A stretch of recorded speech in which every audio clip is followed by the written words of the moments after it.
আমি তো দুর্গাকে কোনদিন অস্ত্র ধরাইনি, এবারে দুর্গাকে আমি অস্ত্র ধরাচ্ছি। সমাজ শোধনে শুধুমাত্র অমৃত উঠবে এটা যারা ভেবে বসে আছেন তারা কিন্তু বাস্তব থেকে দূরে রয়েছেন। বাংলা সবচেয়ে প্রগতিশীল রাজ্য মহিলাদের ক্ষেত্রে।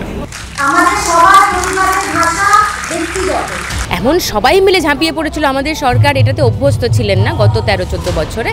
পার্থ চ্যাটার্জি কারুর বাড়িতে গিয়ে টাকা চাননি, আমরা তার বাড়িতে গিয়ে টাকা দিয়ে এসেছি।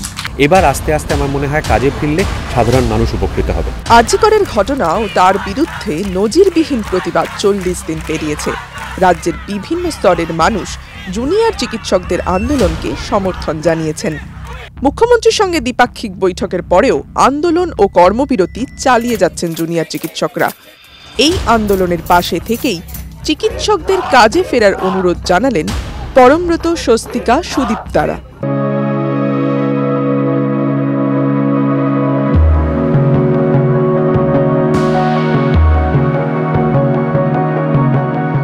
দুর্গার মৃন্ময়ী মূর্তিতে প্রাণ দান করেন শিল্পী সনাতন দিন্দা।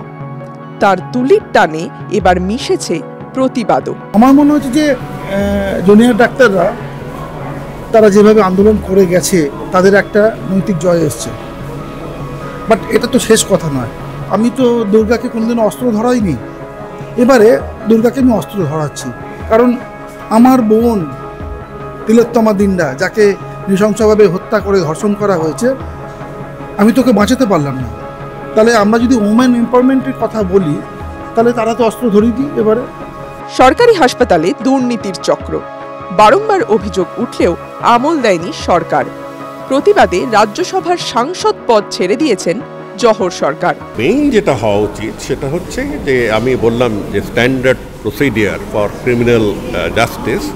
আর একটা হচ্ছে যে মহিলারা যারা লক্ষ লক্ষ মহিলা রাস্তায় নেমেছে, বাংলা সবচেয়ে প্রগতিশীল রাজ্য মহিলাদের ক্ষেত্রে, সবাই জানে, আপনারা ক্রাইম, তারা নেমেছে কেন এই নিয়ে আমাকে সর্বভারতীয় জায়গা থেকে জিজ্ঞেস করে সবাই।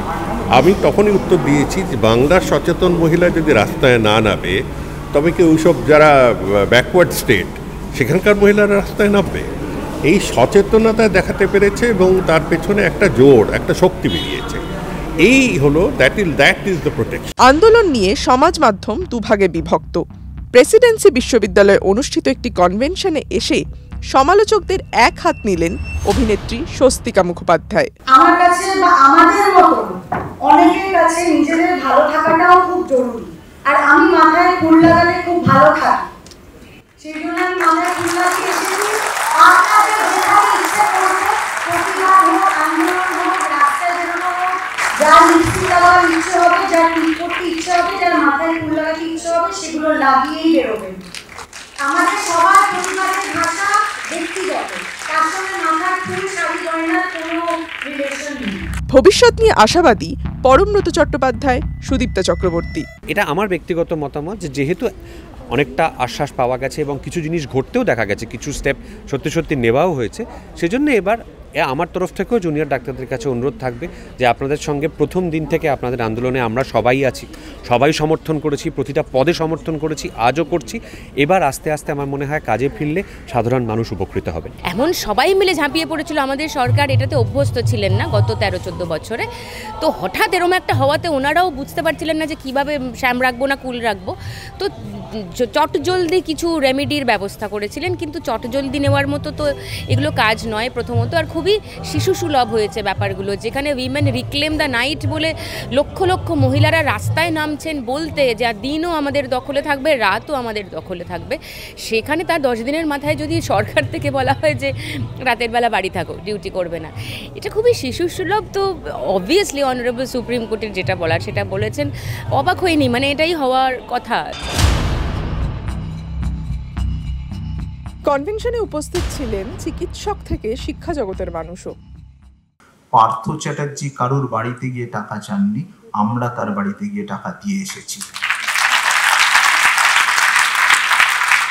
আজকে যে লবির কথা হচ্ছে, সেই লবি ঘরে গিয়ে প্রশ্নপত্র দান করে আসেনি।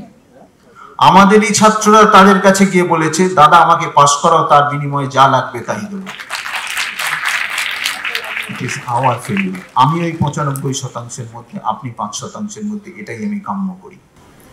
সুতরাং পরিবর্তন যদি আপনাকে আনতে হয়, তাহলে এই ঘরে বসে থাকা প্রত্যেকটা লোকের পরিবর্তনের প্রয়োজন। We must pledge #No corruption from today, the moment I go out of this house.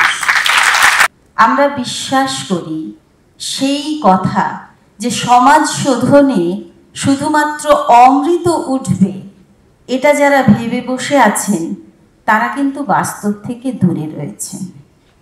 কিন্তু আমরা যদি বিষটাকেও তুলে ফেলে দিতে পারি, আমরা সেই বিষ পান করে কেউ কেউ যদি নীলকণ্ঠ হতে পারি, আমি মনে করি তাতেও কিন্তু সমাজ শোধিত হবে।